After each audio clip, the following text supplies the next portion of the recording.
Hey guys, on this Thursday, I'm bringing an editorial to you that's going to make you think a little bit and maybe bring a discussion.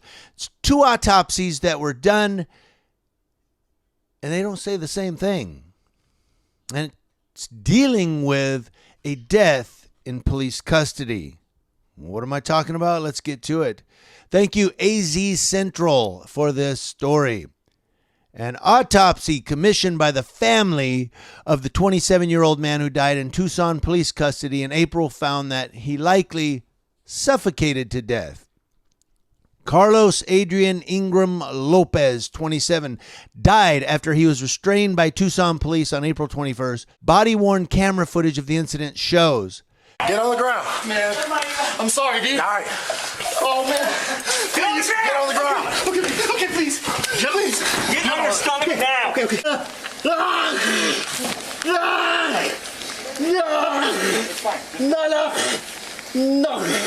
Nana, por favor. Please, some water, por favor. 3 Tucson police officers resigned, and Chief Chris Magnus offered his resignation after the death came to light.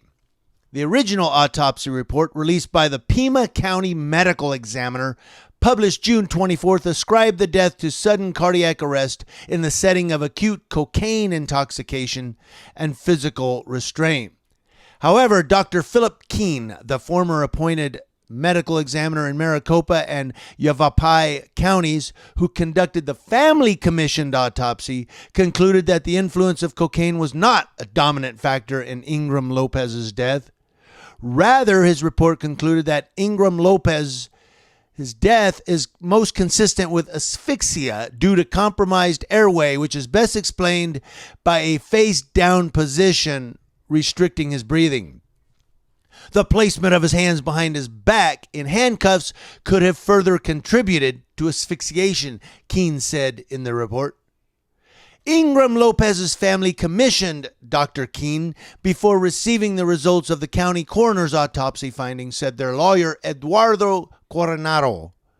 The first autopsy report was released the day Magnus held a press conference to discuss the incident 2 months later.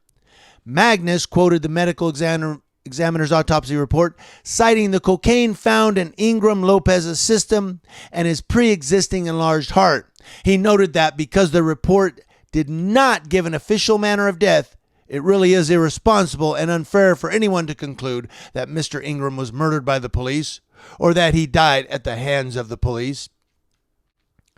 Coronado said that Ingram Lopez's mother, Iris Lizarraga, sought out an external independent autopsy because she was looking for answers.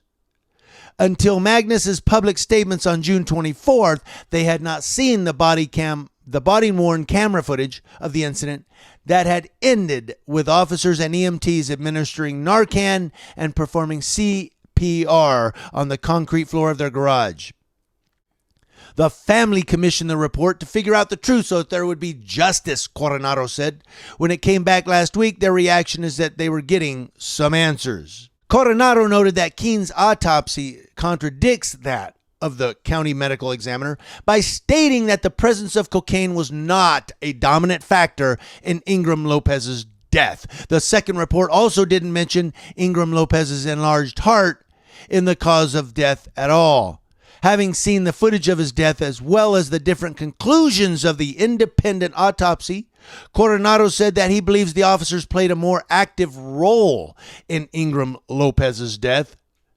Coronado said, quote, the fact that Adrian was placed face down on his stomach while being handcuffed to his back, that in itself can cause positional asphyxia, especially in a big boy like Adrian.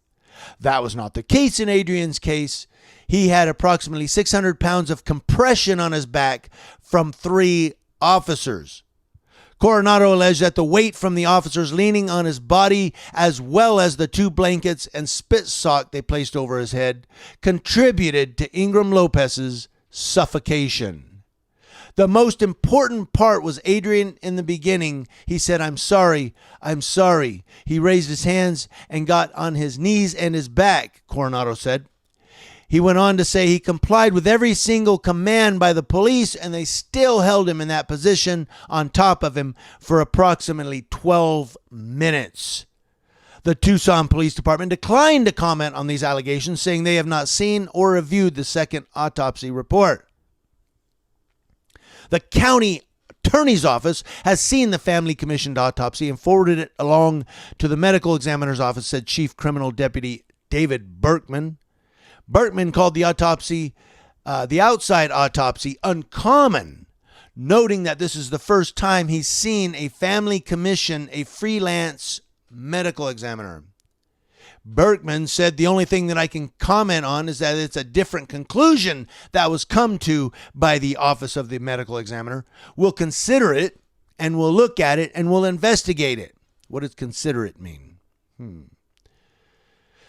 Lizarraga now hopes for the results of the Pima County Attorney's Office investigation to reveal whether criminal charges should be filed against officers Rutledge, Starbuck, and Jackson. Coronado said what she really is asking for is a thorough investigation, transparent, so that she is able to see it too. Chief Magnus said all employees have the right to resign at any time. However, the files of these officers reflect that the department would have terminated them had they not resigned. While the county attorney's criminal investigation is ongoing, Chief Magnus also said that he referred the case to the FBI for further review. And there's some more there. I didn't read all of it to you. There's actually quite a little bit more up here that you can read. The link to this whole thing will be in the description box below.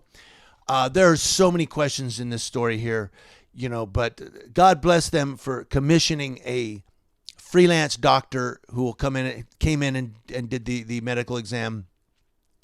But did you note how the medical examiner blames his death on cocaine and so forth, intoxication?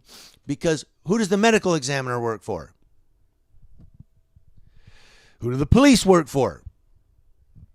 So they bring in a private doctor, Dr. Keene, who says, no, not so fast. This was asphyxiation, not intoxication. You got the wrong shun on that death. So these two different deaths, one asphyxiation, one intoxication. The intoxication one came from the medical examiner who works for who? That's right. You answer that question in the comment section below. This really is, if it comes out that it was asphyxiation, that medical examiner should be fired. Fired. That's my opinion. I want to know what you guys think, but I was going to bring out too Chief Magnus saying you could resign at any time, but these guys would have been terminated anyway based on their files. What the fuck were they doing being cops at this point? If their files showed they would have been terminated, why weren't they terminated before they killed somebody? According to Dr. Keene's report. I want to know what you think. Community Leo Watch, watching Leos. That's law enforcement officers from coast to coast, and especially in Tucson, Arizona.